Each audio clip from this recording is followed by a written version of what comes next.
여러분 유튜브에 한번 이 첫 메인 이미지를 보십시오. 저는 춤을 하나를 만들 때마다 하나하나 신경을 많이 써요. 그게 뭐 이런 내용이었습니다. 하나님을 말씀하시고 우리는 그 말씀에 다만 오늘 하루 순종하며 한 발짝씩 앞으로 내딛는 것입니다. 이 길이 행복의 길이에요. 하나님의 말씀 따라가는 거예요. 자, 오늘 우리에게 주신 하나님의 말씀 시편 제32편 1절에서 5절입니다. 시편 32편 1절에서 5절 제가 가진 성경 구약 성경 824쪽입니다. 다 찾으셨으면 제가 한 절 여러분이 한 절 이렇게 공부하겠습니다. 허물의 사함을 받고 자신의 죄가 가려진 자는 복이 있도다.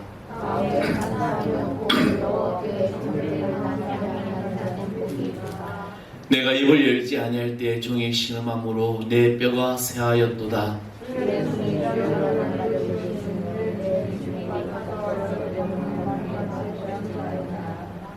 다 같이 합니다. 내가 이르기를 내 허물을 여호와께 자복하라. 곧 주께 내 죄를 아뢰고 내 죄악을 숨기지 아니하랬더니 곧 주께서 내 죄악을 사하셨나이다. 셀라. 아멘. 할렐루야. 하나님께서 오늘 여러분 모든 삶을 또 인도하시는 귀한 우리 모두 되기를 간절히 축원하겠습니다. 여러분 행복하십니까? 행복하십니까? 여러분 이게 뭔지 아시죠? 보이시죠? 네이클로바. 네이클로바인데 이게 이제 토끼풀이라고를 하죠. 근데 이 네이클로바를 발견하기 위해 이 확률이 일반적인 사람이 확률이 12,000분의 1이라고 합니다. 네잎크로바를 발견하는 확률이 12,000분의 1이라는데 여러분 네잎크로바의 꽃말이 뭔지 아시죠? 행운입니다. 행운. 우리는 살아가면서 행운을 너무 쫓아가고 있는 거죠. 그런데 여러분 네잎크로바의 꽃말이 뭔지 아십니까? 행복입니다. 수많은 행복 속에서 이 행운을 찾으려는 그런 어떤 의미가 담겨져 있는데, 근데 우리는 정말 나는 삶을 살아가면서 나는 행복하다라고 하는 말을 얼마나 쓰고 있습니까? 여러분 지난주에 일주일 동안 살면서 나 행복해 하고 몇 번을 말했습니까? 행복은 무슨 놈 행복이요. 일도 안 되고 몸도 아프고 안 되고 그렇지요. 근데 우리가 삶을 살아가면서 나는 행복합니다. 나는 정말 행복해요 라는 말을 참 많이 안 쓰고 살아갑니다. 혹은 또 다른 일을 만났을 때 그 사람에게 나는 행복하다라고 얼마나 말할 수 있습니까? 이 행복이. 때로 우리의 삶 속에서 잔잔한 호숫가에 낚시를 던져놓고 큰 월척을 기다리는 낚시꾼처럼 이 행복이라는 것을 기다리고 있지는 않았는지 그런 생각이 들 때가 있을 때도 있습니다. 지난날의 세월을 들이켜보면서 잡힐 듯 하지만 잡히지 않고 또 잡은 것 같은데 내 삶이 권태롭고 당신은 몰랐으나 지나고 나니까 놓친 고기처럼 그것이 행복이었다는 것을 후회할 때도 참 우리는 많이 있었다는 것입니다. 요즘 우리가 살아가는 세상이 얼마나 좋은 세상입니까? 우리는 어디에 길을 목적지에 갈 때 그 목적지에 이제는 예전처럼 지도를 보고 헤맬 필요가 없습니다. 내비게이션이라는 것이 있기 때문에 목적지를 찍으면은 이 내비게이션이 길을 안내해 줍니다. 비록 그 내비게이션을 잘 못 읽는 사람도 있습니다. 요즘 제가 그래요. 지나가다 길을 서쳐지나 여기인데 지나가고 있어, 그죠? 그럴 때도 있습니다. 근데 앞으로 다가오는 세상은요, 여러분 정말 상상도 못하는 세상이 오죠. 요즘 제가 드론 자격증을 따려고 4급은 공짜로 준대요. 그래서 지금 인터넷으로 제가 막 지금 보고 있는데 앞으로 우리가 살아가는 세상에는 이제 무인 이 자동차가 되죠. 어떤 자동차가 되고, 그러니까 내가 목적지를 설정해놨고 내가 잠을 자도 되고 그 안에 책을 봐도 되고 차는 목적지에 가서 정확하게 데려다 준다는 겁니다. 얼마나 좋은 세상일까. 근데 저는 요즘도 가끔은 이런 생각이 듭니다. 수동 차량을 몰고 싶은 생각이 들어요. 자동이 너무 편하죠. 오토란 이 어떤 자동 변속기가 좋지만 수동기어는 일일이 1단, 2단, 3단, 4단 넣어야 되는데, 그런데 운전의 맛은 수동입니다. 수동을 해보시지 몰랐, 하신 적이 없어서 모르겠죠. 너무너무 재밌습니다. 밟아주고, 악셀에다 밟아주고, 그렇지 밟아주고, 막 이렇게 하는 거 있잖아요. 그런 맛이 없어요, 요즘은. 그냥 드라이버라는 곳에 놔두고 가기만 하면 되는데, 거기다가 더 좋은 세상, 목적지에 찍으면 목적지로 또 안내해주는 세상, 그보다 더 좋은 세상, 그냥 나는 다른 것을 해도 나를 목적지까지 안내해주는 이런 세상에 우리가 살아가고 있다는 것입니다. 그런데 우리 믿음의 백성들에게도, 믿는 자들에게 이 궁극적인 목적지가 있습니다. 그렇잖아요. 여러분, 우리는 지금 왜 예수를 믿고 내가 어떤 나의 삶을 주님께 고백하면서 예수 그리스도 보혈 피로 내 죄가 사해지심 믿고 또 이렇게 하루하루를 살아갈까? 우리 믿음의 백성들에게 있는 목적지, 바로 영원한 천국이지 않습니까? 이런 우리 믿는 자들에게도 이 목적지를 안내주는 내비게이션이 있는데, 그것이 바로 성경이라는 하나님의 말씀입니다. 그런데 오늘 이 말씀이 정말 참된 행복의 목적지를 안내하고 있음에도 불구하고, 그런데 그 목적지를 찾지 못하고 아직도 방황하면서 인생을 낭비하는 이유가 무엇일까? 아무리 행복을 추구해도 행복이라는 목적지를 갈 수가 없어서 이리저리 방황하고 갈 바를 알지 못하는 이유가 무엇일까? 어떤 이들은요, 경제적인 부유함을 누림에도 불구하고 행복이라는 이 목적지에 도달하지 못하고 있습니다. 어떤 이들은 자식들이 잘 되어서 떵떵거리면서도 참 행복의 목적지에 도달하지 못하고 있습니다. 우리가 잘 아는 세계적으로 유명한 사람들, 그런 사람들 보면 정말 뭔가를 다 이룬 것 같은데, 그런데 그들의 삶 속에서 정말 행복이라는 것을 잊어버리고 살아가는 자들이 많더라는 겁니다. 세계적인 유명한 배우 마릴린 먼로가도 그렇잖아요. 그런 모든 것을 다 가진 것처럼 그런 배우였지만, 그러나 그런 극단적인 선택을 하게 됩니다. 그럼 오늘 우리는 최첨단과 코로나라는 이 정말 많은 것이 변해버린 이 시대에, 지금 이 시대를 살아가는 우리 그리스도인의 우리의 진정한 참된 삶의 행복으로 가는 길은 무엇일까? 오늘 말씀을 통해서 우리는 이 행복으로 가는 길을 깨닫는 시간이 되기를 소망합니다. 자, 그렇다면 왜 참된 행복의 길을 걸어가지 못하고 있는 것일까? 먼저 질문을 던지는 거죠. 왜 우리는 이 참된 행복의 길을 걸어가지 못하고 있는 것일까? 사람들이 원하는 행복은 다른 사람들의 어떤 객관적인 평가나 또 자신이 느끼는 주관적인 이 평가가 반드시 일치하지 않습니다. 다르다는 거죠. 그렇기 때문에 어떤 사람은 다른 사람이 보기에는 정말 행복해 보이지만 실상 본인은 남모르는 그런 고통과 슬픔과 아픔을 앓으면서 불행한 삶을 살아가는 사람들이 많다는 것입니다. 오늘 우리가 읽은 이 시편 기자의 이 저자의 다윗이 바로 그런 대표적인 한 사람입니다. 다윗을 보면은요, 다윗 인생을 보면 정말 그는 누구보다도 순탄하지 못한 삶을 살았고 많은 사람들에 의해 시달림을 받으면서도 그는 꿋꿋이 잘 이겨냅니다. 그리고 마침내 정상의 자리인 왕의 자리까지 올라가게 되고, 그리고 이스라엘이라는 이 민족을 역사의 가장 강력하고 위대한 이 왕국으로 만들어냅니다. 세상에 누구보다도 부럽지 않은 그 누구도 부럽지 않은 높은 권세를 가진 왕으로서 수많은 백성들의 절대적인 지지와 존경을 받으면서 또한 하늘에 계신 그 하나님의 은혜와 축복을 받는 그런 왕이었어요. 여러분, 이스라엘의 위대한 왕을 뽑으라면 다윗입니다. 지금도 다윗은 그들의 어떤 모든 것에 롤 모델이 되고 있습니다. 그 결과 나라는 견고하게 되었고, 대적으로는 수적 이 블레셋을 정복하게 되면서 심지어는 다른 외부에 있는 나라들의 조공까지 받으면서도 가장 강력하고 부강한 그런 나라가 되고, 백성들은 태평성대를 누리며 평화롭고 형통하게 사는 것처럼 보였습니다. 그러나 다윗은 그처럼 하나님이 주신 축복으로 전성기를 이루었을 때 그것으로 만족하지 못하고 다윗은 하나님이 기뻐하시지 않는 죄를 범하게 됩니다. 그 죄가 뭘까요? 남의 아내를 탐하였고 그리고 그 남편을 전장에 보내어 죽기까지 하게 됩니다. 다윗의 욕심을 부리다가 결국은 불행을 자초하게 되었습니다.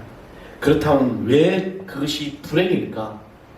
물론 사람이 볼 때는 다윗의 신변에 아무 이상이 없었습니다. 여전히 왕권을 가지고 있었고 여전히 왕궁에서 거하고 있었고 여전히 온 나라를 통치하고 있었습니다. 호화로운 궁궐에서 호의호식하며 살아가고 있었습니다. 그러나 그의 마음에 다윗의 마음이 기쁨과 평화가 없어졌습니다. 하루하루가 행복하지가 않았어요. 그 원인이 바로 그가 지은 죄 때문이었습니다. 그래서 오늘 32편 2절에 마음에 간사함이 없고 여호와께 정죄함을 당하지 아니하는 자는 복이 없도다 라고 말하면서 3절에 뭐라고 이야기를 합니까? 내가 입을 열지 아니할 때 종의 신음함으로 내가 뼈가 쇠해졌다라고 고백하고 있습니다. 여기서 입을 열지 아니할 때는 이 말은 잘못된 죄를 하나님께 자복하고 회개하지 아니하고 입을 다물고 있는 그런 상태를 가리키고 있는 것입니다. 시편 기자는 입을 다물고 있는 한 아무도 아는 사람이 없기 때문에 얼마든지 사람에게 숨길 수 있었으나 다른 사람이 아니라 이 자신의 양심을 속일 수가 없었습니다. 양심의 가책으로 인한 그 고통이 얼마나 극심한 것을 보여주고 있는 이 한 모습입니다. 그것이 얼마나 고통스러운지 온종일 그는 쉴 사이 없이 씨름하고 그로 인하여 뼈가 녹아내리는 것처럼 탈진의 상태에 있었다는 겁니다. 본문의 다윗만 아니라 오늘 우리도 하나님이 기뻐하시지 않는 죄를 범하는 것은 마치 상한 음식과 같이 결국에는 고통을 자초하고 만다는 것을 깨우쳐주고 있는 말씀이라는 거죠. 다윗은 자신의 죄악으로 인하여 행복을 누리지 못하고 또 모든 것을 다 가졌음에도 불구하고 행복을 느끼지 못하고 있었습니다. 오늘 우리의 삶이 하나님이 기뻐하시지 않은 삶은 살고 있지는 않은지, 주님은 우리에게 주님만을 바라보기를 원하시는데 혹여 나는 다른 것을 바라보고 있지는 않습니까? 세상의 권세, 세상의 명예, 또 돈을 내가 쫓아 살아가고 있지는 않습니까? 이러한 삶이 참된 행복의 길을 걷지 못하게 한다는 겁니다. 많은 세상의 사람들은 참된 행복의 길이 내가 가진 권력이나 내가 가진 지식이나 내가 가진 물질이 있다고 착각하며 살아가고 있는데, 근데 우리의 삶의 참된 행복의 길은 그런 것이 아니라는 겁니다. 하나님은 다윗에게 또한 우리에게 이 참된 행복의 길을 걸어갈 수 있는 기회를 주고 있다는 겁니다. 내가 지금 이 행복의 길을 걷지 못하고 있는 이유가 죄 때문이라면, 근데 하나님은 다윗에게 그 길을 열어주고 있습니다. 바로 참된 행복의 길을 걸어갈 수 있는 기회가 있다는 것이죠. 여러분, 죄가 하나도 없는 사람은 이 세상에 아무도 없습니다. 다 죄인입니다. 그런데 모든 사람이 다 양심의 가책과 징계를 받는다는 것은 아니라는 거죠. 저는 며칠 전에 요즘 꼬리를 무는 다큐인가 그걸 한번 본 적이 있는데, 삼풍백화점이 무너진 이야기가 쭉 나왔습니다. 저는 그것을 보고 기가 막히더라고요. 어떻게 저렇게 건물을 지을까? 그냥 무너지는데 10초 만에 502명이 다 죽어버리는 어마어마한 이 사건이 터졌지 않습니까? 건물을 짓는데요, 기둥이 가로 세로 80씩 지어야 되는데 60씩 줄여버려요. 그리고 철근이 18개가 들어가야 되는데 10개밖에 안 넣어요. 그리고 이 기둥을 받쳐주는 보에 이 판이 있는데 이 판을 이제 3m씩 해야 되는데 그걸 1m씩 다 줄여버려요. 두께도 낮춰버려요. 이런 건물이 무너지면은요, 그냥 이렇게 무너져야 됩니다. 이번에 강주에서 건물이 무너져서 옆으로 무너졌잖아요. 근데 삼풍백화점은 이렇게 내려앉아 버렸습니다. 기둥이 견디지 못하니까. 더군다나 5층은요, 롤러스케이트장이 들어오기로 되어 있었는데 거기다 식당을 넣어버렸어요. 이제 저희 교회가 이 주택을 지을 때 구조 계산이라고 합니다. 이 구조 계산을 하는 데만 400만 원이 들어요. 이 건물이 이렇게 지었을 때 견딜 만할까? 그래서 저희 삼성 주택은 다 경량으로 지었습니다. 왜냐하면 이 건물이 지어질 때만 해도 충분히 법적으로 문제가 안 됐는데 지금은 모든 건축물이 지진 4.7 강도를 견딜 수 있게끔 바뀌어 버렸어요. 이게 해마다 바뀌고 있는 거죠. 우리 지방에 나는 교회는 불과 3년 전에 이제 건축 신고를 냈다면 철근이 20개만 들어가면 이렇게 지금 40개를 넣어야 되는 그런 법이 바뀌어 버렸죠. 근데 저는 그 삼풍백화점의 사장의 인터뷰를 보면서 가슴이 너무 아프죠. 지금 502명이 죽었습니다. 근데 이 사람이 뭐라고 이야기했냐면, 물론 죽은 사람도 안타깝지만 내 재산도 손실되었다고 이야기를 합니다. 그래서 그 회장은 7년에였다는 이제 형을 받게 되는데, 어떻게 우리 이 생명가가 물질을 바꿀 수 있을까? 사랑하는 성도 여러분, 참된 행복의 길을 걷기 위해서 우리는 세상의 물질이 중요하지 않아요. 물론 믿음의 백성들은 잘 살아야 됩니다. 하나님은 오늘 나의 모든 삶에 이 살아갈 다시 한 번 더 기회를 주셨는데, 이 양심의 가책과 징계가 저는 그 회장이 없다는 거죠.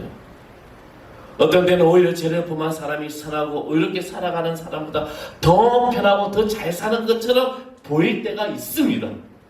그렇게 보일 때 있잖아요. 그렇다면 하나님이 우리에게 주신 이 말씀이 무엇일까? 아닙니다.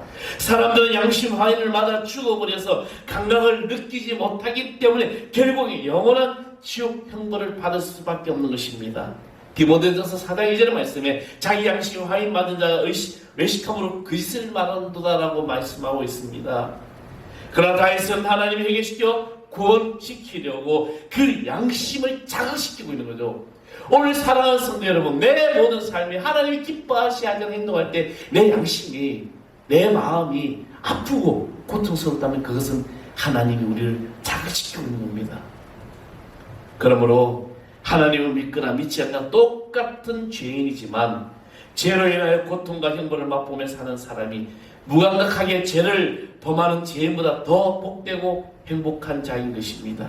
오늘 시편 기자는 하나님이 미워하시는 죄를 범하고도 양심의 가책과 고통으로 견딜 수 없어서 회개할 때 그 기도를 들으시고 죄악을 사하여 주시는 자비로우신 하나님이심을 깨닫게 하시는 겁니다. 5절의 말씀에 보면 내가 이르기를 내 허물을 여호와께 자복하리라 하고 주께 내 죄를 아뢰고 내 죄악을 숨기지 아니하였더니 곧 주께서 내 죄악을 사하여 주셨나이다. 아멘. 다 살던 것입니다. 하나님은 시편 기자처럼 고통 중에 처하게 하시면 하나님을 찾고 회개할 기회임을 오늘 시편 기자가 가르치고 있다는 것입니다. 그러면서 6절의 말씀이 뭐라고 얘기합니까?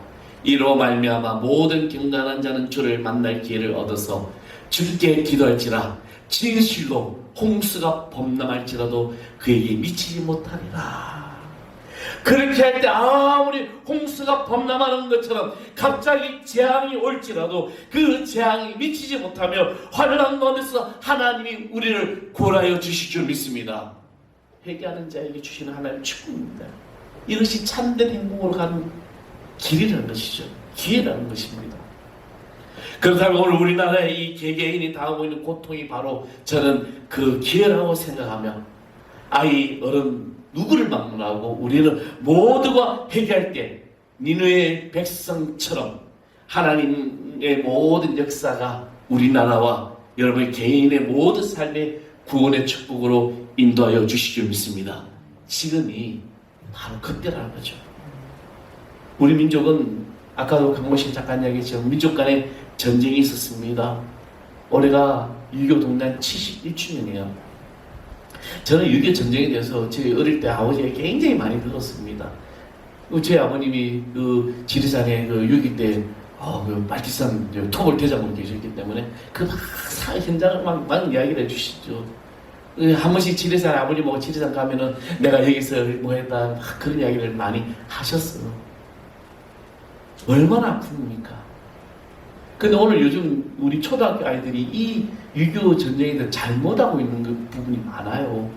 왜냐면 우리는 이것을 남침이라고 쓰지 않습니까? 이 남침이라는 게 북한이 남한으로 침략을 했는데 이 남침이라는 것을 어떻게 이해를 하냐면 남쪽에서 북한으로 침략했다고 이해를 한다는 거죠.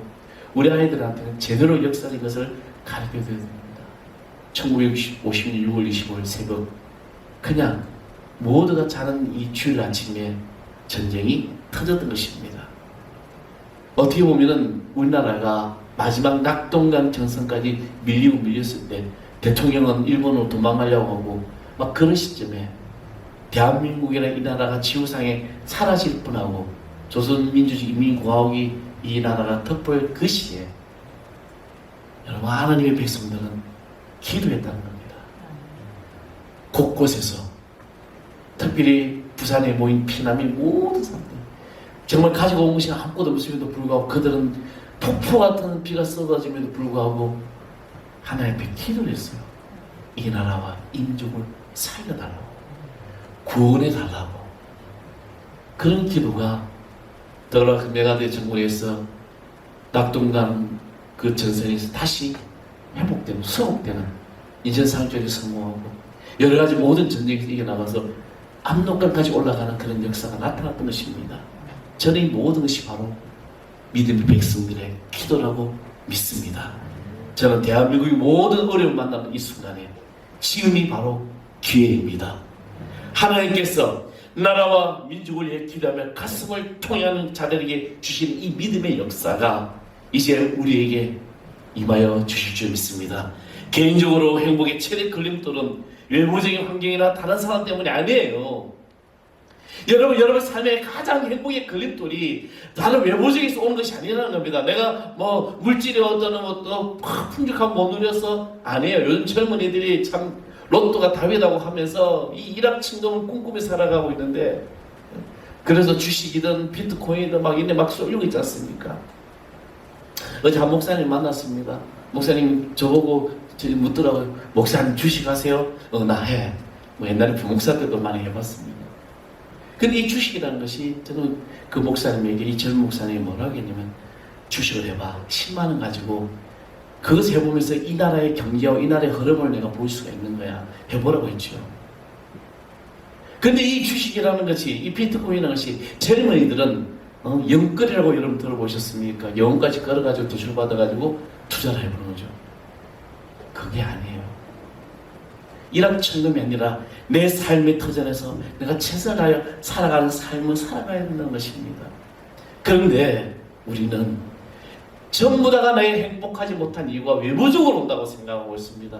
내가 흙수저로 태어나서 그래. 내 삶이 그래. 내 부모를 잘못 만나서 그래. 아니에요.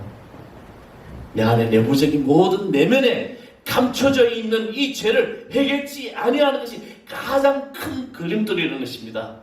그러나 만일 내 안에서 나를 짓누르고 힘들게 하는 죄가 있다면 오늘 본문의 시편 기자처럼 그 죄를 다 자복하면 시편 기자를 사해 주셨던 것처럼 오늘 우리도 사함을 받을 줄 믿습니다. 이것이 참된 행복의 길을 걸어갈 수 있는 기회인 것을 여러분 믿으시기를 바랍니다. 요한일서 1장 9절의 말씀에 만일 우리가 우리의 죄를 자복하면 저는 미쁘시고 의로우사 우리 죄를 사하여 주실 모든 불에서 우리 죄를 깨끗게 하실 것이요 깨끗하게 해주신다는 겁니다. 이 죄가 크든 작든 이것이 중요한 것은 아니에요. 하나님 앞에 순종하지 않은 모든 것들 내 뜻대로 내 자유로 살며 살아 모든 것들 다 우리 주인 앞에 다 내어줘야 되는 것입니다. 나는 큰 죄 안 져서 괜찮아. 아니에요. 여러분 내 삶에 성령님이 나에게 말씀하신 모든 것조차도 불순종한 모든 것이 바로 죄가 되는 거죠. 그 모든 죄를 주님 앞에 고백하고 그 아닐 때 하나님 우리를 다시 회복시켜 주실 줄 믿습니다. 사랑하는 성도 여러분, 여러분들이 참된 행복의 길을 걸어가는 주인공이 되시길 소망합니다. 그리고 마지막으로 이 참된 행복의 길을 걸어갈 수 있는 자신을 볼 수 있어야 돼요. 나 자신.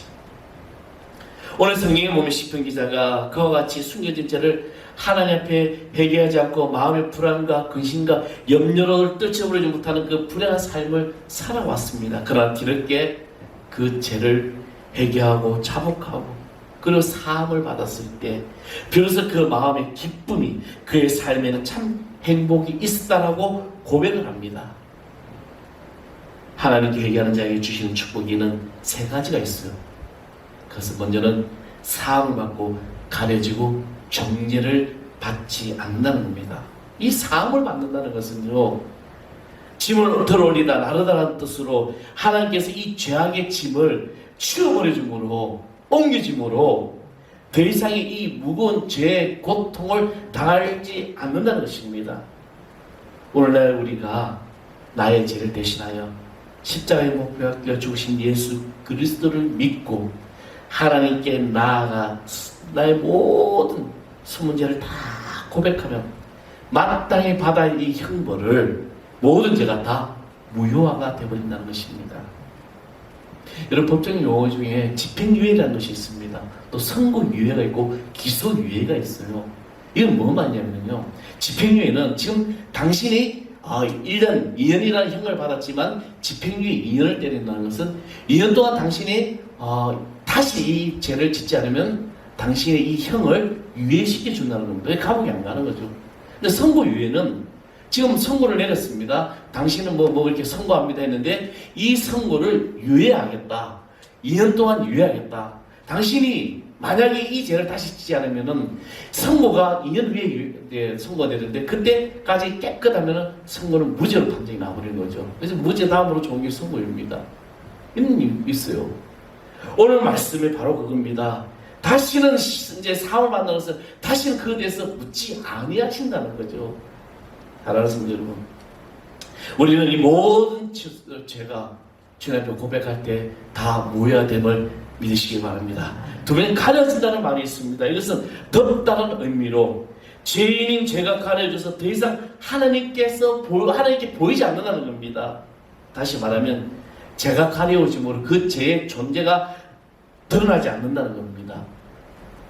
이래서 벌거벗은 몸에 수치를 보지 않도록 가져온 것을 말하는 것으로 하나님께서 그 죄를 문제 삼으시지 않으시고 제가 용서될 때 범죄에 대한 모든 수치스러운 것이 다 가려오신다는 것입니다. 그리고 세 번째의 또 축복은 정죄를 당하지 않는 것인데 누구의 탓으로 돌리지 않는다, 전가하지 않는다는 뜻입니다.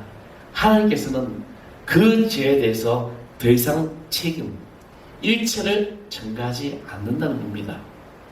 이것은 죄의 결과를 죄인에게 책임지우지 않고 있음을 말씀하고 있습니다.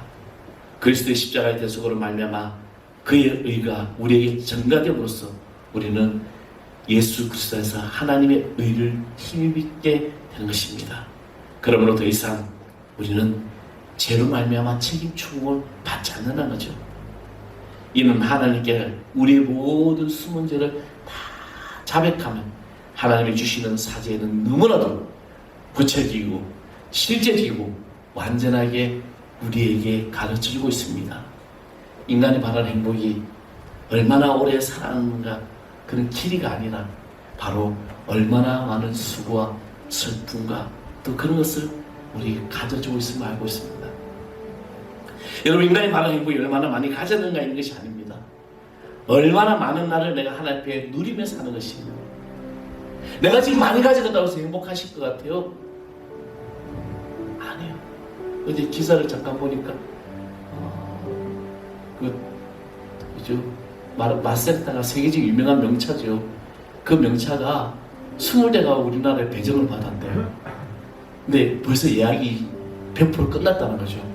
근데 그 차값이 얼마냐면 2억 5천에서 3억입니다. 제가 그 기사를 보면서 저 사람은 저 차를 사면은 행복하다고 느낄까? 우리 외부적이 오는 것이 행복한 것이 아닙니다. 내가 하나님 앞에서 어떻게 살아가느냐가 행복한 것이죠. 사랑하는 성도 여러분, 오늘 우리도 마찬가지입니다. 행복으로 가는 길을 막는 이 죄악의 장애물을 제거하지 않으면 어느 누구도 행복할 수가 없는 것입니다. 우리가 예수 그리스도를 믿고 회개할 때 하나님은 지난날의 모든 죄를 그리스도의 십자가 피로 다 대속해 주시고 그리고 우리가 원하는 참된 행복의 길을 열어주신다는 겁니다. 그렇다면 인간은 누구나 다 울며 세상에 태어났지만 누구나 다 웃으면서 한평생을 살고 싶어합니다. 그러면 과연 내 삶에 내가 한평생 웃으면서 살아가고 행복하게 살아가고 있을까? 사람이 얼마나 살았든지 지나온 이 한평생 동안 돌이켜본다면 웃고 즐거워하며 행복했던 그 시간보다도 근심하고 걱정하고 많은 한숨으로 지냈던 시간이 더 많더라는 겁니다. 누구보다도 평생에 믿음으로 살았던 모세조차도 인간의 그 한평생을 부정적으로 정의하게 됩니다. 참으로 우리가 두려워야 될 주님 앞에 순종하십시오. 내 생각, 내 계산, 내 자아가 아니라 주님의 생각, 주님의 계획, 주님의 그 뜻에 여러분을 맡겨보십시오. 지금 너무 힘들어요. 어려워요. 삶이 지쳐 있습니다. 웃을 일도 없어요. 근데 이것이 기회예요. 내가 하나님께 다시 설 수 있는 기회예요. 이것을 고백하고 한 걸음 한 걸음 나아갈 때 여러분의 모든 삶이 바뀔 줄 믿습니다. 여러분 유튜브에 한번 이 첫 네임 이미지를 보십시오. 저는 춤을 하나 만들 때마다 하나하나 신경을 많이 써요. 그게 보면 이런 내용이었습니다. 하나님을 말씀하시고 우리는 그 말씀에 다만 오늘 하루 순종하며 한 발짝씩 앞으로 내딛는 것입니다. 이 길이 행복의 길이에요. 하나님 말씀 따라가는 거예요. 다른 곳에서 내가 열심히 공부해서 아니에요. 지금 이 삶에 주어진 이 순간에 하나님이 선하신 뜻을 내가 구별해 나가는 그런 삶이 참된 삶의 행복이 가는 길인 줄 믿습니다. 오늘 이걸 살아서 여러분, 저 여러분이 그 길의 주인공됨을 믿으시기 바랍니다. 우리 찬양 한번 해보겠습니다. 정결한 마음 주시옵소서. 이 찬양 들으시면서 주의 앞에 나의 모든 삶을 다시 한번 고백하는 귀한 시간 되길 바랍니다.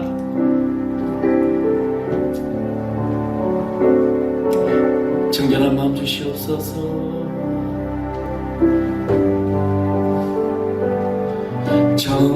정결한 마음 주시옵소서.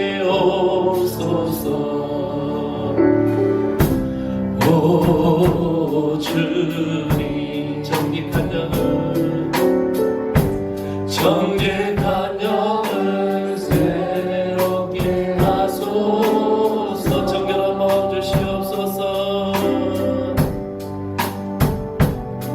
정결한 마음 주시옵소서. 오 주님 오 주님 정직한 영을 정직한 영을 새롭게 하소서. 나를 주님 앞에서 나를 주님 앞에서 멀리하지 마시고 주의 성령을 거두지 마옵소서.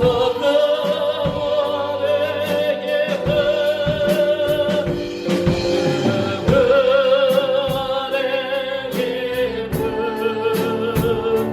다시 회복시키시고 변치 않는 마음 내 안에 주소. 나를 주님 앞에서 나를 주님 앞에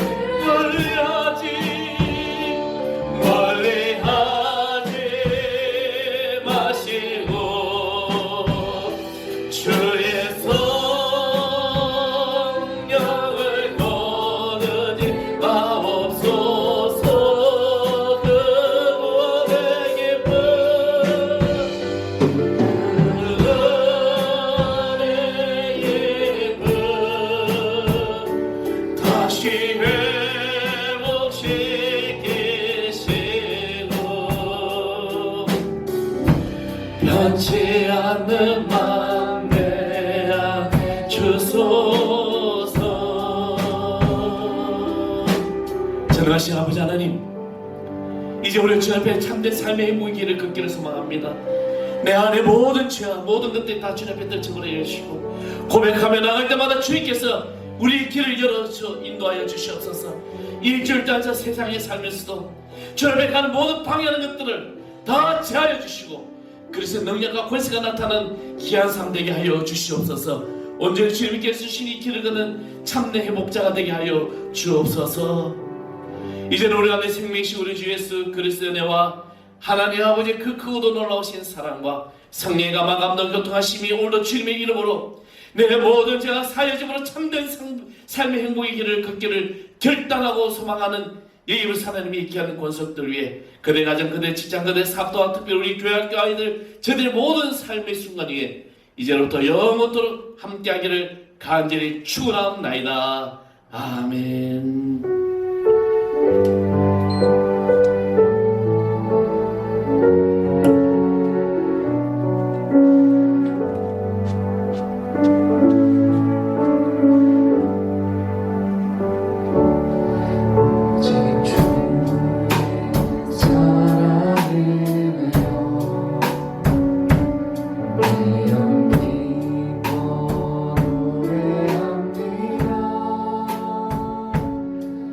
소망의 언덕 깊은